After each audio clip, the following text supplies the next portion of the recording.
So now we're going to be getting into the third part of our training here, which is going to be focused on the work order portion of the priority list. So what this is this is basically the actual instructions that the contractor is going to receive. So everything we've done up to this part is we did the inspection, we entered the primary data, which was in part one, part two of this training, and now we're taking a combination of all the data that we created and all the observations we made during the inspection, and we're actually going to put it into basically a list of literally what it sounds like work order. It's literally it's an order for the work that needs to be performed.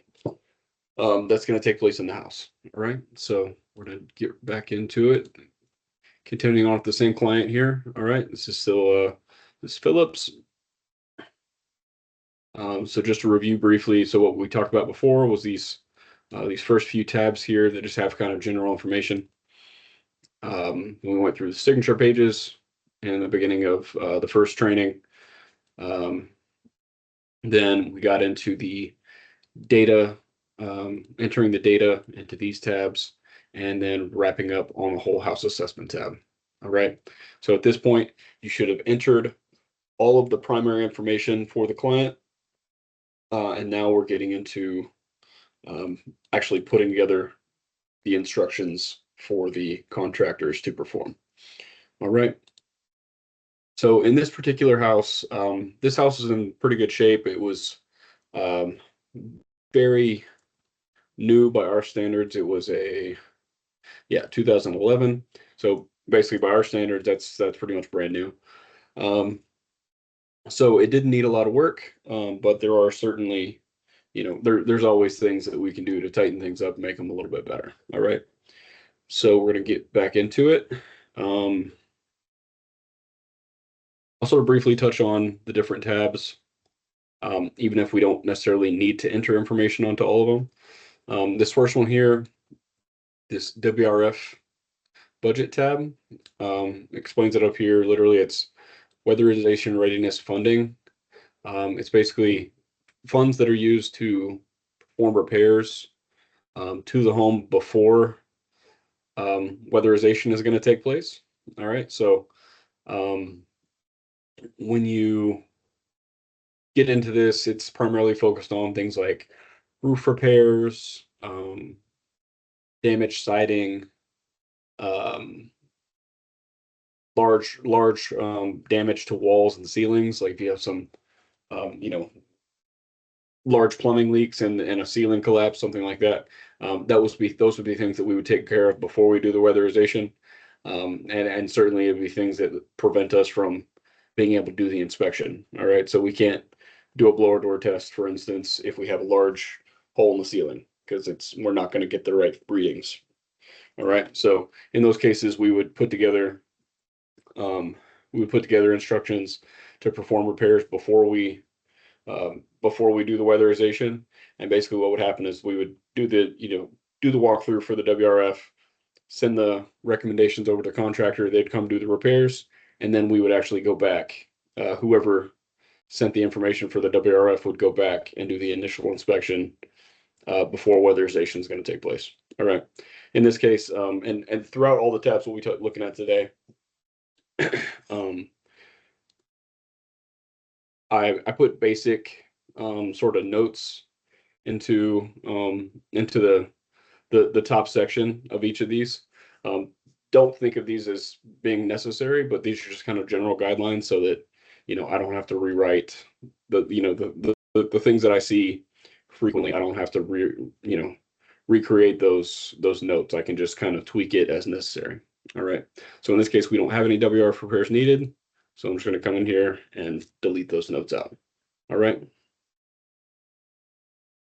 Next is our WAP health and safety tab. So this is going to take this section here is going to take place pretty much on every single residence.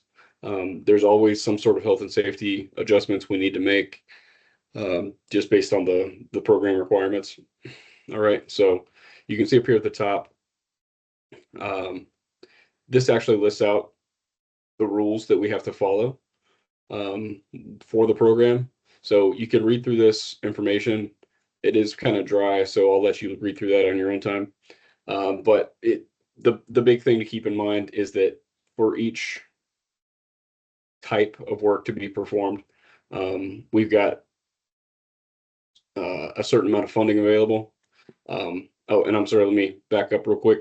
For WRF, for instance, the maximum expenditure you see up here at the top is $8,000.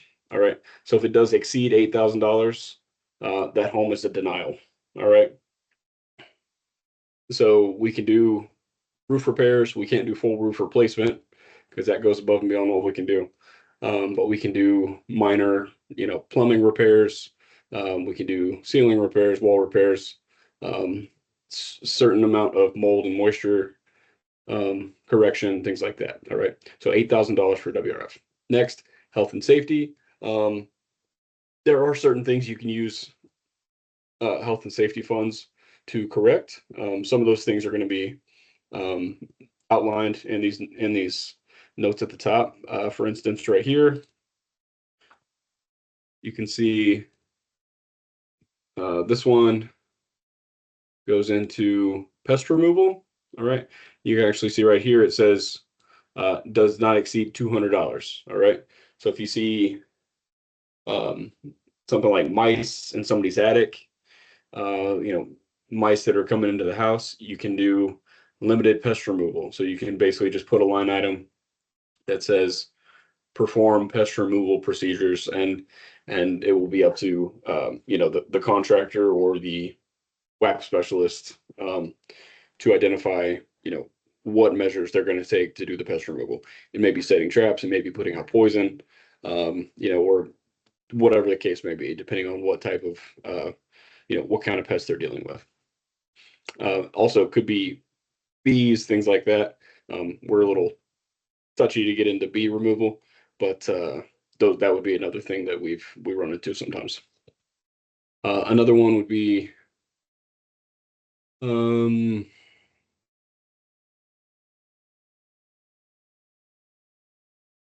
me see.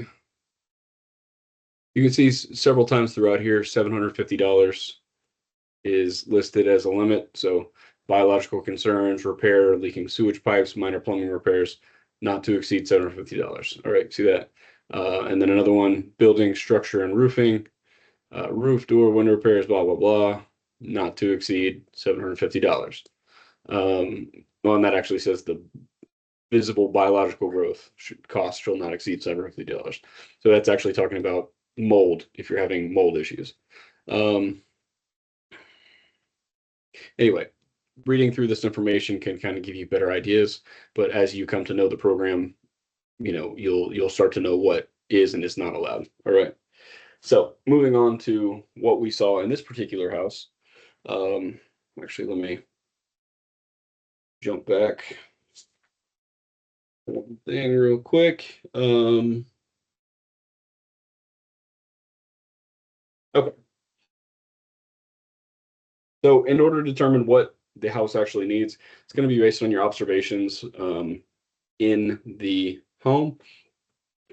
So you're going to need to basically somehow take notes, record it some way.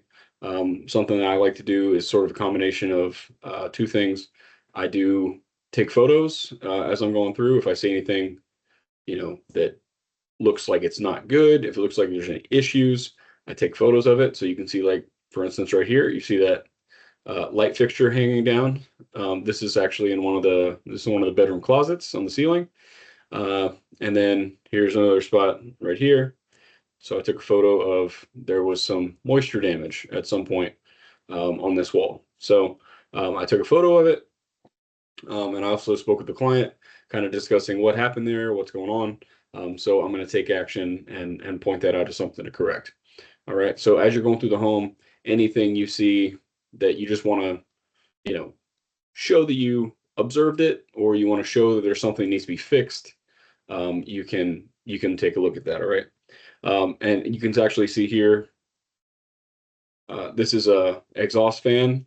So I think this is going either from the utility room or the hall bathroom, one of the two. But you see they both come up together. There's two different tubes here leading up to the same hole. That is not the preferred method. That is possible, but it does not allow for installation of a effective damper. So what I'm going to do is actually divert one of these um, to the side and have it in it and have a separate vent space so that you have one venting, one separate vent cover for each of these, so they each have their own space, and then you can install a damper that prevents air from coming back in the other direction. All right. So anything, like I said, anything you see as you're doing the inspection that looks a little out of place, you want to take photos of and make sure you include your report. Beyond that is just taking a look at your notes, and then as you're entering all the information, being aware of what you need to put on the final work order. All right. So back to the health and safety tab here. What I'm going to do first is go through and enter all the different information we need up here at the top. So first thing would be smoke detectors. In this home, we had 6 in place. No additional ones were necessary.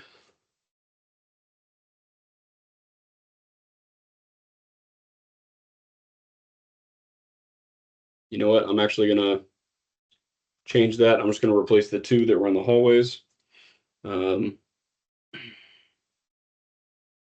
thing to keep in mind with smoke detectors is you can replace them if they are more than 10 years old. And in this case, the house was built in 2011, so very likely the ones in the home are all original. So I'm at least going to make sure they have effective smoke detectors in the hallways. Same for the CO detectors. I'm going to put one in each hallway, and then we will continue from there. All right. So we're going to have 2 smoke detectors, 2 carbon monoxide detectors. We also always install an ASHRAE fan. I say always, but there's requirements for it, but it's very, very rare that we don't have the requirements for it when we're doing our inspection. So in this case, we're going to do 1 ASHRAE. This is the fan. This is the switch. They do have fans in place, so we're going to put it in the hallway. So it says wire to light with existing exhaust fan. All right. We're just basically saying we have a switch for it already. So we're going to add that line. If there was no switch in place, we would do the other one, which adds a little bit more money because it's a little more complicated. All right. And then how many do we need to vent to the exterior? We just had one where we saw those 2 fans that were vented to the same place. So we're going to add 1 additional vent to exterior. This is just to make sure, like I showed in that picture, just to make sure we have funding in place to pay for this, creating an extra vent hole till we have each of these venting to separate places. All right. So we have 1 vent to exterior. And then down here, these are dampers for the exhaust fans. This is basically so that it's just a little flap that you put in place that you put into the tubing. And basically it allows the air to flow one way. It'll open up the flap. And then when it's turned off, a spring closes it so the air doesn't flow back the other way. All right. So basically if the wind blows outside, it's not blowing hot air back in the house, but you turn the fan on, it allows air to go out when you want it to. All right. So in this case, we need 2 dampers. And then we also had a couple of high readings on our carbon monoxide readings. So you can see up here, yeah, the right rear, we had 73 CO at the right rear burner. And then at the center burner, we had a little bit of a high reading. All right. So for those 2, we are going to add clean range burner. All right. And we actually had a high oven reading as well. So we're going to do a clean for the oven. Okay.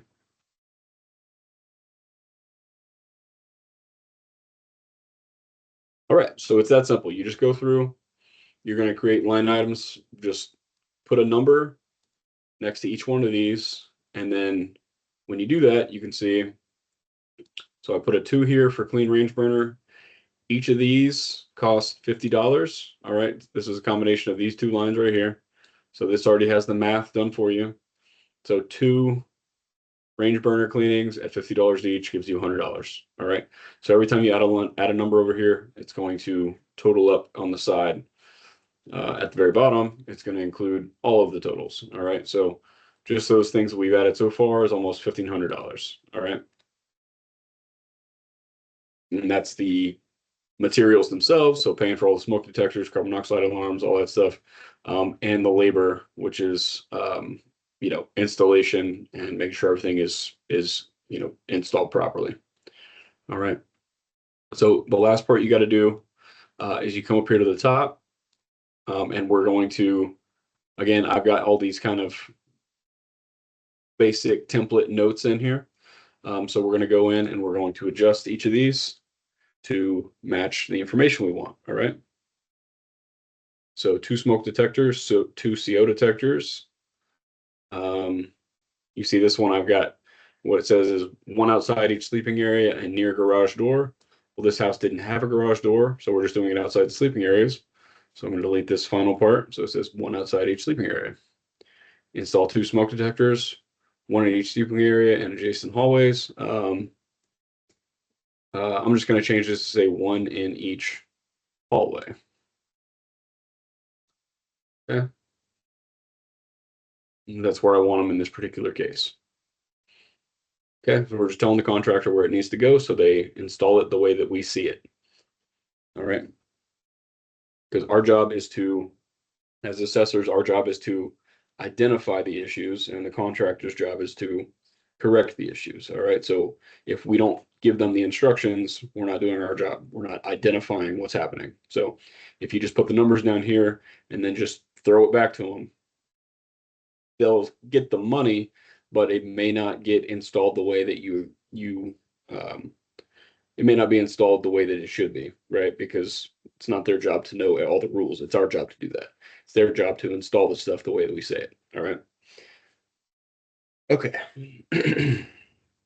So next we got install ashtray ban and hall bath with all needed items for proper venting and timing, and vent to exterior. All right.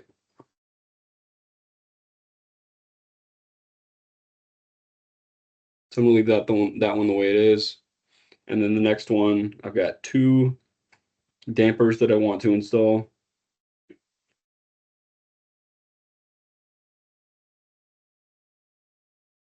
No, I've got 3 dampers that I want to install. So I'm actually going to copy this line.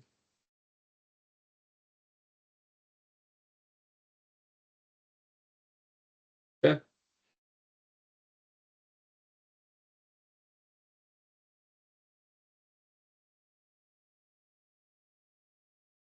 And then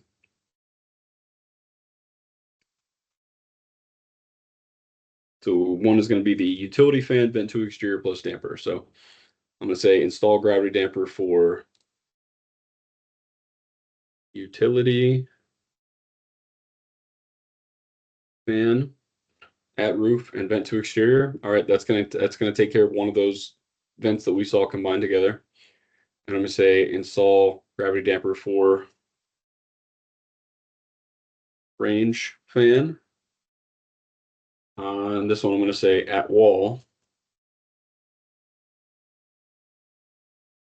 Okay.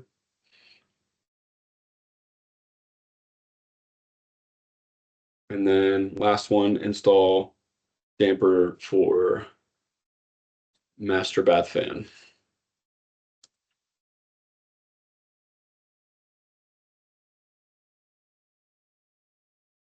Right. And those were already vented to exterior.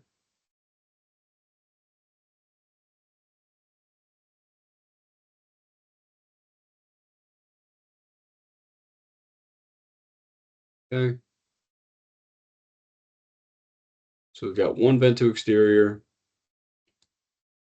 and 3 dampers. All right.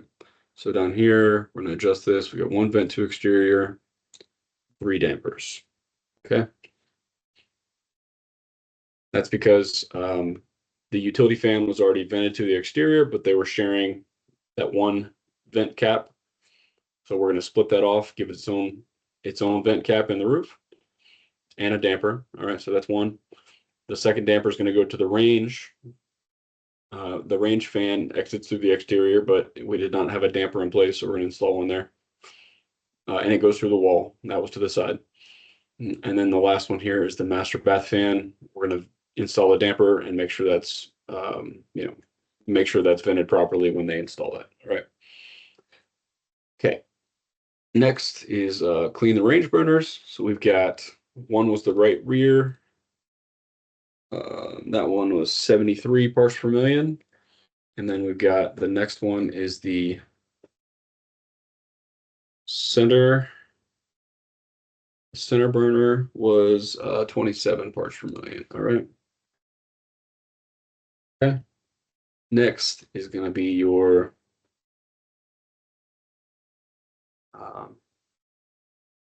clean burner. Oh, and then we've got an oven cleaning as well. So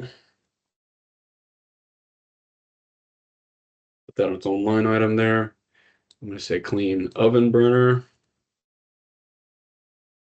Right. And that one was pretty high, 536 parts per million. All right. Okay. All right, that is everything. So we can just delete the rest of these. Yeah, and actually, if you notice, all the ones we used were these ones right up here at the very top.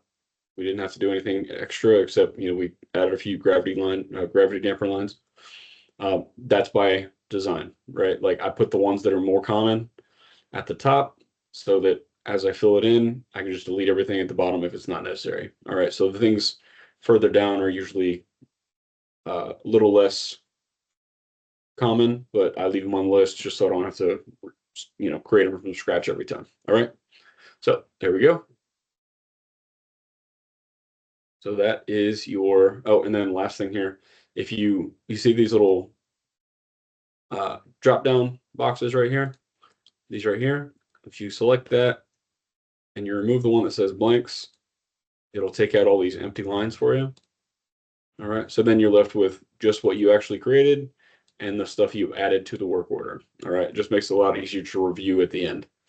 So once you do all these different tabs, you are going to come back and review to make sure you didn't miss anything. All right, so what we've done so far, WRF, not necessary, but we removed anything that didn't need to be there.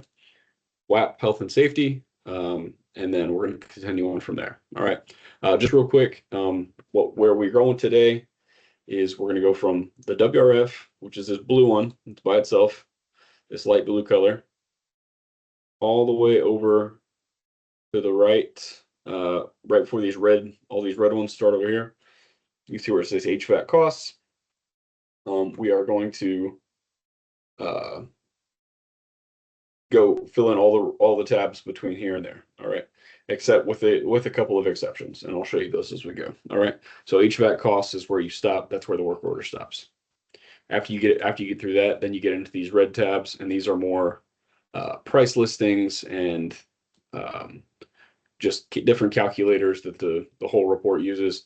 Don't ever touch those. If you start messing with any of these, there's a lot of formulas over here, so you'll break your report pretty quickly, and then you got to start over. All right, so don't ever get into the red tabs unless you have a good reason. All right. Okay, so next up, we just did WAP health and safety. Now we're going to HVAC health and safety. All right. HVAC health and safety you're not going to use as often. This would be for things that are required, for health and safety reasons, right? So if you had an HVAC system that's got extremely high, if you got a gas furnace that's got high carbon monoxide readings, or you've got, no air conditioning whatsoever in a home, you may be able to justify using health and safety funds to install that. But there's some different situations. You can read through here and try to come up with what you think is reasonable. Basically, this whole program all comes down to what do the rules say, and is it reasonable for us to do something based on those rules, right? So if you can read through this and you find something that sounds like it's allowed, you can come up with a reason to install it. All right. So anyway, for this one, we're not going to need anything from the HVAC health and safety tab, so we're just going to continue on. Okay. Next, infiltration. For this one, you're always going to have to check whether or not you need to do additional infiltration um, sealing, right? So in this case, we had a very, fairly new house. So in order to find this out, you're going to go to your BDDB tab right here. All right. So our initial reading when we did our blower door, let me come back and show you that. So our blower door reading was this 1383. All right. So when we go back to our tab here, 1383 is our starting number, our initial reading. And then our target is 1523. Okay. So 1523 is our target, but our initial reading is 1383. What that means is our initial reading is lower than our target reading. So we do not need to do any additional air sealing to this house. All right. There may be some air sealing that happens with other things we do, like those dampers for the health and safety.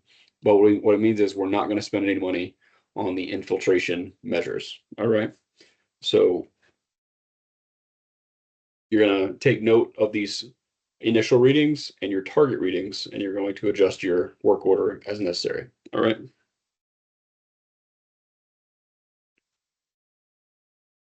And I'm just writing down my targets right now. Make sure you have your notes written down, have all your stuff written out. Helps a lot when you're filling in your work order. All right. Continuing on. So back here on the infiltration tab, if there's nothing there, if there's nothing that's necessary, you're simply going to go up here to the top and you're going to mark initial reading below target, do not seal.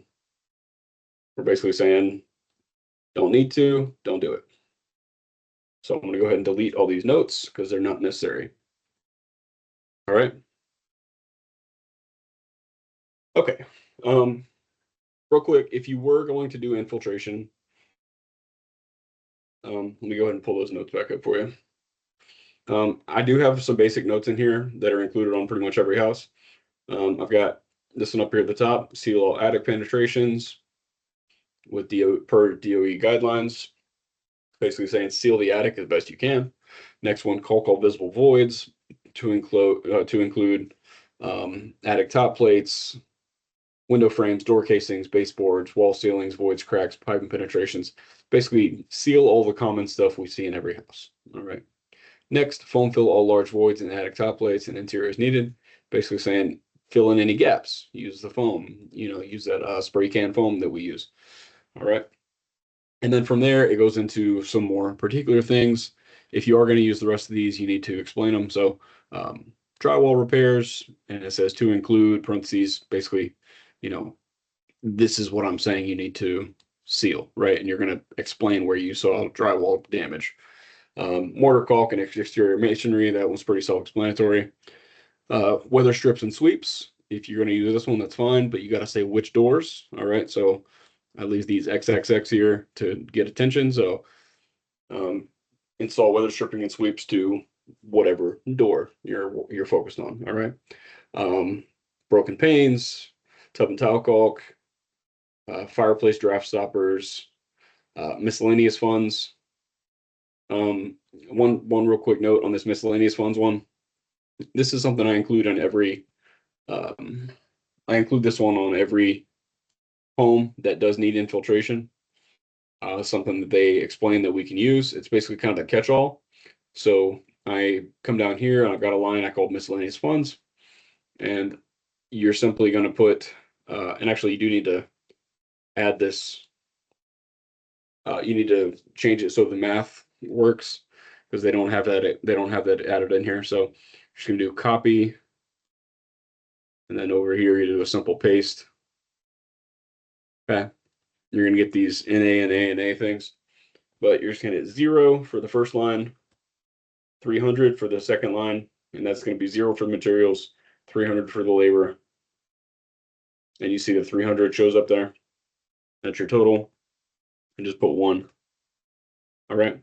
So that's going to give you $300 of miscellaneous funds, basically giving the contractor a little bit of leeway so that if they see anything that needs to be done, they can do it. All right. And they've got a little bit of flexibility so that if they see a random, I don't know, maybe there's a weather strip that we missed, or there's a window that's got a bad seal or something, they can use, they've got a little bit of flexibility so they can do something more than just caulk and foam. All right. Okay. But again, not necessarily on this one. So we're going to delete these. Okay. All right. And then we got zeros. Okay. Next. All right. So continuing on with what we saw before, you can see this actually has the notes off here to the side. So our initial reading at our initial assessment, it was, let me zoom in for you. Our reading in our initial assessment was 116 for our total duct leakage. And then our total target is 250. All right, so we're well below our target there. Next is our with reference to outside. And our initial was 70 with our target at 167.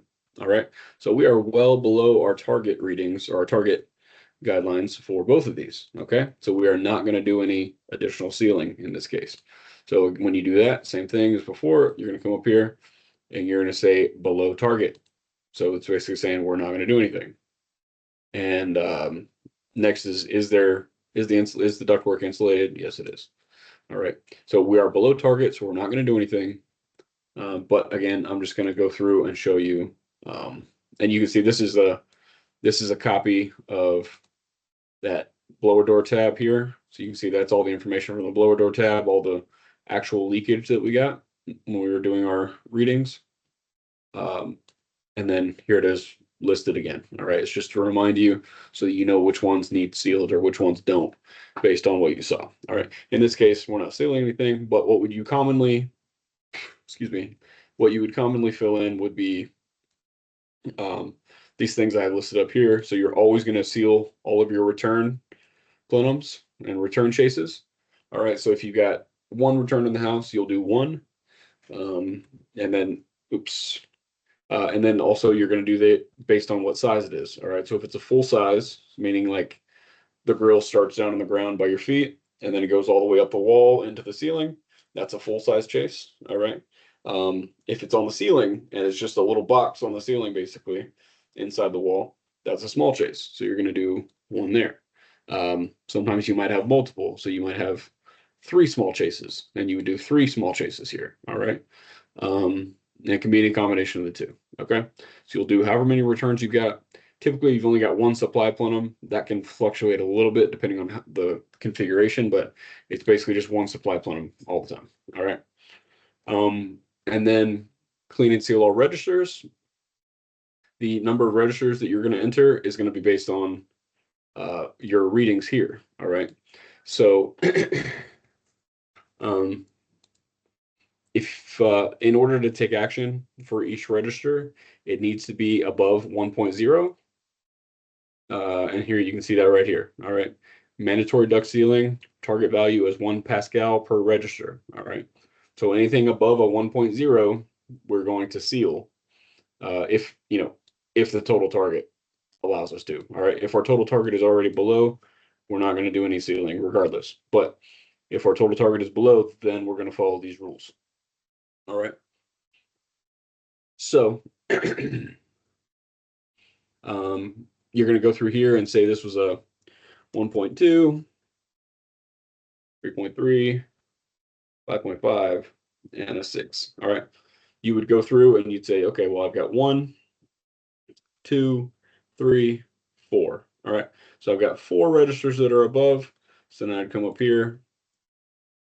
I would put a 4 there. And then I would come down here and I'd put a 4 here for clean and seal register at conditioned and unconditioned space. All right, put a 4 there. Okay. Now that's going to be $85 each. They're going to get $340 to go both inside the house. They're going to take the vent off, clean and seal everything inside the vent, make sure it's sealed up nice and tight. They're also going to go into the attic side, and they're going to seal on the attic side, put mastic all the way around the box on the attic to make sure it's sealed on that side as well. Okay. That's only if it's necessary. Okay. So again, only the ones that are above a 1.0. So the rest of these, this one, all the ones down here, there's 10 of them. All 10 of these would not receive additional sealing. It would only be the 4 that were above. Okay. But the return plenum, regardless of whether those are high or low, we're always going to seal those. Okay. Because those are very large. And if there's any gaps in those, they can create a lot of problems. So we always seal return plenums and supply plenums. But the individual registers is based on how much leakage they have. Okay. All right. Let's see what else here. Couple of random notes. I've got one thing here that says replace all ductwork due to degree of damage. That's if you've got a lot of damage throughout. And there's something about a trunk line here. That's not very common, but I left it back from some inspection I did. All right, and then another line that I use pretty frequently is contractor to assess existing ductwork and repair/replace damaged sections if as necessary. All right. So that one's there just to be kind of a catch-all, is like if I'm in a house and I test it and it's decent, but when I'm in the attic, there's some damage, maybe some and missing insulation, stuff like that.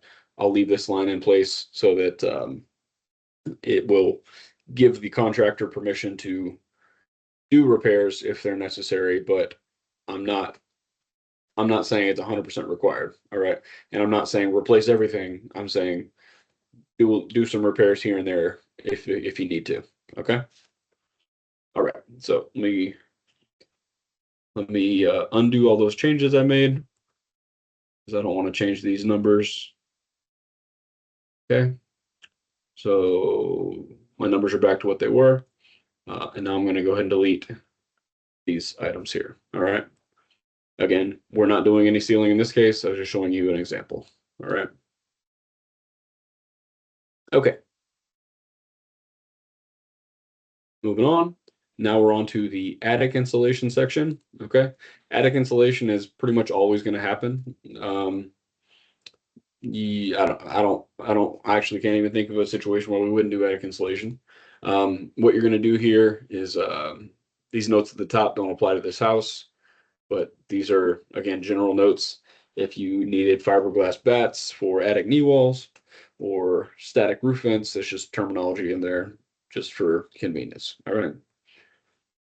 So attic insulation. So we've already got our attic size identified here. These notes carry over from our whole house assessment tab.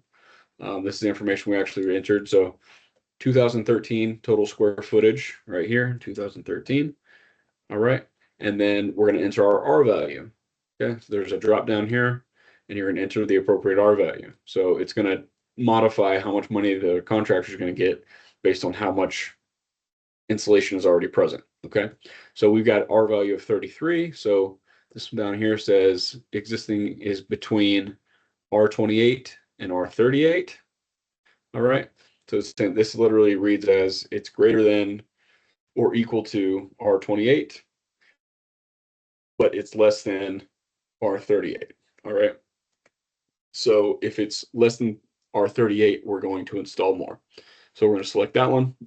And you can see quite a bit of money, almost $4,000, because this is a pretty large area. And it is a lot of work to crawl all the way through there. And then they've got the equipment. So they get a pretty good chunk of change. It's also covering the materials, the installation itself. So, it is what it is. They get quite a bit of money for this part. All right. So that is the insulation part. Next is our attic access. Okay. So in every home, you need to consider, is there are the attic stairs inside the house or outside the house? All right. So let's go down. Go back to the beginning for that. Show you that part. Yeah. So here's our attic hatch. It's inside the house. It's in an interior hallway. All right, that's what it looks like there. So I took pictures of it.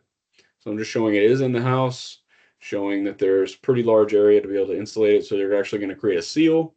Basically, it's like a box that they build inside the attic side. And then they're going to put foam board insulation around it and a rubber seal to make sure it's airtight. Okay. So they're going to insulate this pretty heavily. That's one of the common areas in the home that allows a lot of heat through. Okay. So going back over here, attic access one, this one right here. All right. So attic access one, we're going to install attic stair insulator. Okay. That's basically the big box I was talking about. You're just going to put how many. If they got multiple attic accesses, you'll list that out here and the different lines. But in this case, we've got one attic access. So we're just going to do one. Okay. And that's already listed out. You can see if you want to read this description. There actually is a description that goes into detail what all that includes. But in this case, that's all you got to do. So select install attic stair insulator +1, and you're good. So they already did the work to list that all out for you. All right.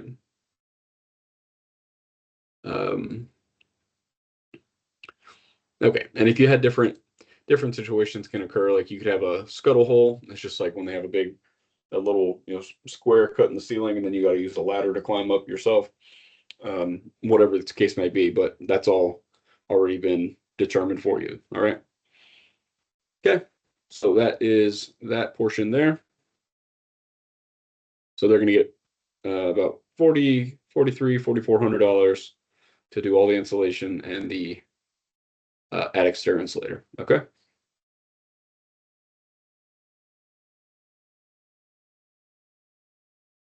All right. Next. All right. Sidewall insulation. This is literally just talking about wall insulation. So this house was built in 2011. It does have insulation. So the thermal scan that we performed here, oh, it's funny. That one's Denzel's up on a ladder there, so it looks a little funny, like he's floating. But this actually, the thermal scan here is to show that the walls do have insulation. When it's a hot day outside, this is what it typically shows up like.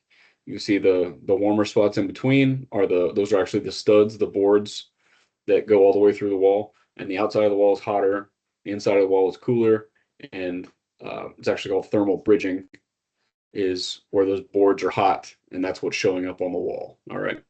So the insulation is the cooler spot, and that's the whole idea, right? Is it prevents that heat from traveling through that wall, and yeah, that's the whole idea.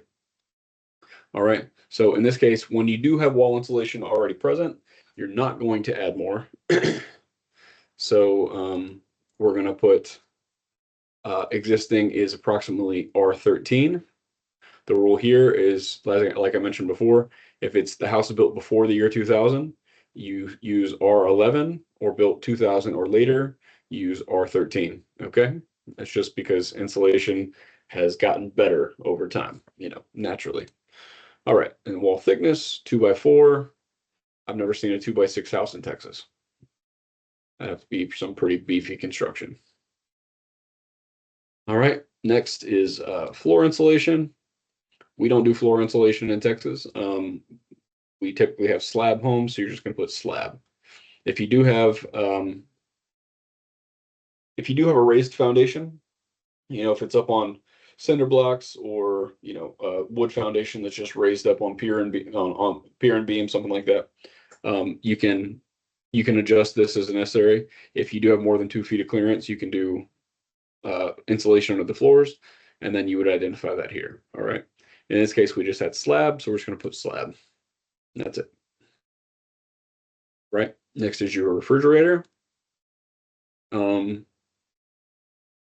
So a couple of things here to see. First, it says client declined, question mark. Yes, the client did decline. We already marked that before. So we're going to put client declined, measure declined by customer right there. All right. Next, if it does qualify, if the customer accepted the installation, they would come in here and then you would go by the age or the electrical reading. So if it does pass, it's going to be identified right here. But basically, what you need to know is if it's 15 years old or more, it does qualify for replacement. But in this case, the client declined. So we're gonna move on. All right.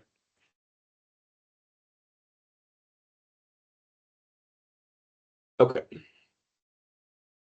This tab here, this is a refrigerator calculator. It basically computes the information from you collected on the fridge. You're not going to need to use it. All right. It's going to tell you right here whether it passed or not. Okay. Incidental repairs. This is like, this is kind of miscellaneous funding. Maximum expenditure is $500 per home. So anything $500 or below, like maybe you got some window trim or missing baseboard, anything random like that that you feel like, goes a little bit beyond normal measures, but it's like something that would help the house out, you can go ahead and list it here. And just keep in mind, it has to be related to weatherization, so it has to do something to help the home. All right, it could be something like simple, like gutters on the outside. We're not going to install gutters on every home, but if you got like a back door that is showing water damage, and you think a gutter would help that out, you can recommend putting a gutter in that area. Okay, so you could put, I don't know, 20 feet of gutter on the back of the house in order to divert the water away from that back door, or prevent damage in the future, something like that. All right. In this case, we don't need to do anything, so we're going to have it say not needed. All right. Moving on. Next is going to be your low cost measures. All right. This is exactly what it sounds like. It's just low cost measures. It's saying things that are simple, that don't cost a lot of money, but they help save money over time. All right. So you can see I've already got some things up here. Replace all non-LED bulbs, install domestic water heater pipe insulation and wrap, install aerators on the following faucets, and install low flow shower heads. All right. In this case, we didn't have any aerators or shower heads that needed to be replaced, so we're going to delete that part. Okay. And then we're going to take a look at our notes and see how many um, light bulbs need to be installed. All right. So we've got, well, first off here, let's do this. LED, we do have some LED bulbs. So for LEDs, we're going to say install. Aerators, they were already in place. We're going to say measure in place. Same for the shower heads, measure in place. Pipe wrap. Um, Pipe wrap was in place, so I'm going to do that. But there was additional exposed pipe. All right, so I saw in the photos, and when I was in the attic, there are some exposed areas. Okay, see if I can find a good picture of that water heater. Okay, so there were some exposed water lines up there. All right, you can see some of it's wrapped and some of it's not. So I'm going to put a little bit of pipe insulation in there. So I'm going to say install, tank insulation, install. All right, and then 12 pack of filters. We're going to install. Um, we're going to install that on every home. Okay. Every home that has central AC. Okay. So standard bulbs, we've got 14. Torpedoes, we've got 3. Floodlights, 1. Pipe insulation, I'm going to say 8 feet. There were some just exposed pipes that I would like to cover. Water heater tank insulation, 1. And then you can see this one actually, when you put install up here, it automatically fills in this 12 pack of filters there. All right.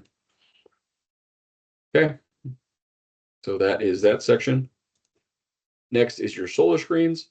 Now, solar screens is just based on if you need them or not, right? So in this case, you see this is the table we filled in on the whole house assessment tab.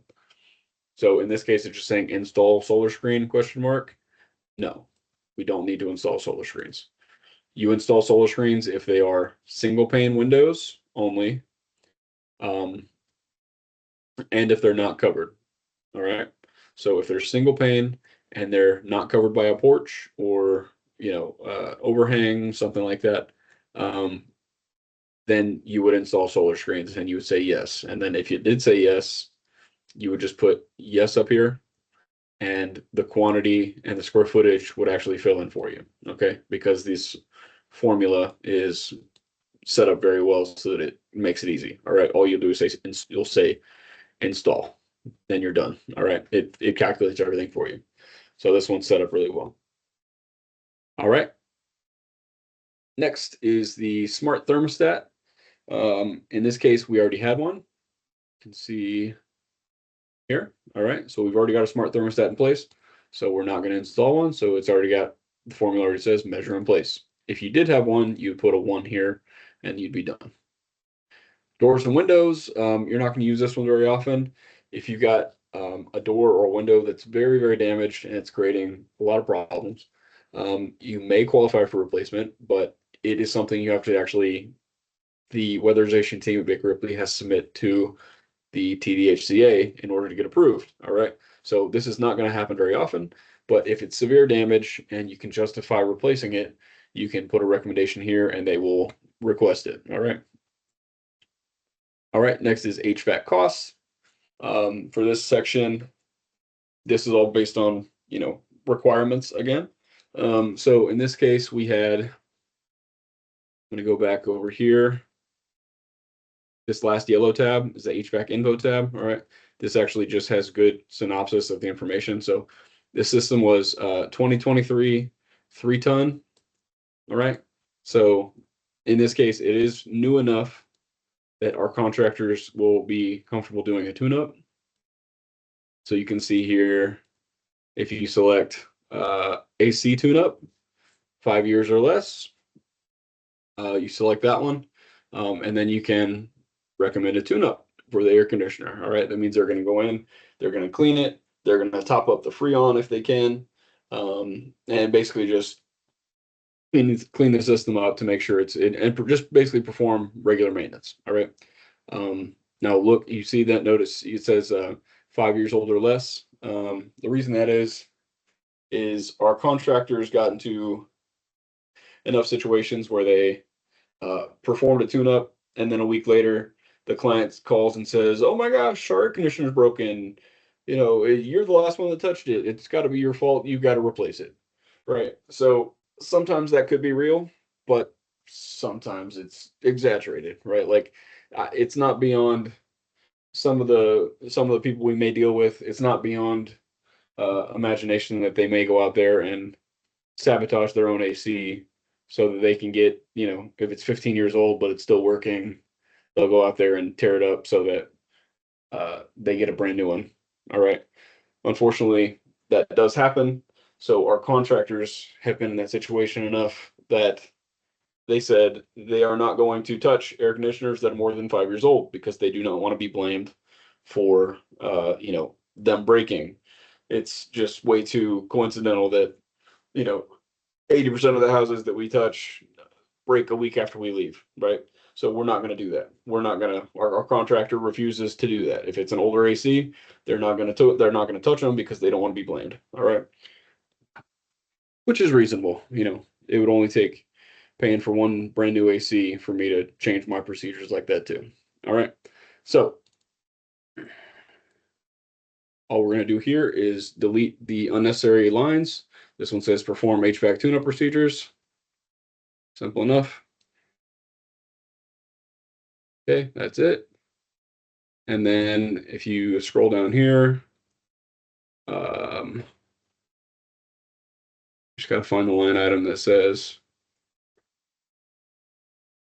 perform AC tune-up. There it is, horizontal, HVAC horizontal tune-up. All right. All right, there it is right there.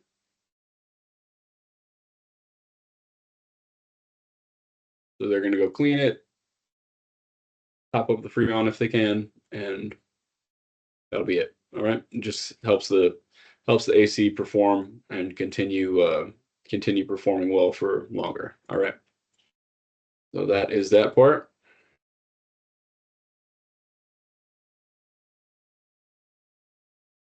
Okay, and that is our last section. Okay. So again, this was a pretty clean house. This was pretty new. So did not have a ton of crazy items included in this one. But as you go through this program, you're going to see older homes. You're going to see a lot of sort of strange one-off situations.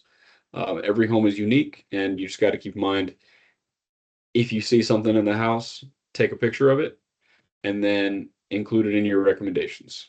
Okay. Um, Everything's got to be within reason. We've only got so much money we can spend on each house. We can't just go in and demolish it and build it back up from nothing.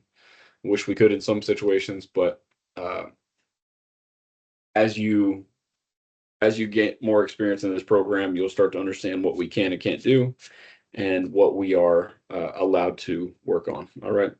So that completes. Oh, and let me one last thing here before we wrap up. Um, oh, here we go. This perfect example. So this front tab here, this is sort of the summary tab, like I mentioned before. So once you finish everything, come back up here to this tab, and you're just going to look through, make sure everything makes sense. Okay. So this has got all your amounts you're spending on each item. Vast majority of this home is just on the attic insulation. Um, there's not a lot of attic insulation necessary, but we take it to such a high level that over the long term, the idea is that this is going to save money for this home. All right. If you really, really well insulate that attic, it does a lot to help keep the home cool. Okay. So we make sure we go in, we seal everything nice and tight. All right. But one thing I want to show you here is you see all these items now have something next to it, except for that one. Okay. Anywhere where you see a zero left in place, even if it's something you're not doing, you need to go adjust that. Okay. So see all these say measure in place or install or slab or whatever it may be. That solar screen line doesn't have anything. So that means I forgot to adjust that. All right. So it's not the end of the world. You just come over here, you see solar screens. There is no solar screens necessary, but I didn't adjust that. So I'm going to say you're gonna put whatever one applies, right? So if you want to install it, you would install it. But in this case, I'm going to say not recommended by assessor. Okay. So I'm not recommending it. That's the end of the story. It's got double pane windows. I don't want to do it. It doesn't make sense. And we don't install solar screens on double pane windows. Okay.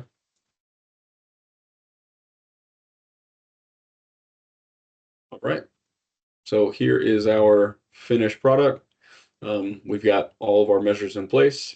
We've got all the funding identified. If you did have anything sort of strange off the wall, something you just want to bring to the attention of the weatherization team when they're reviewing, you can you can put down here for assessor's notes.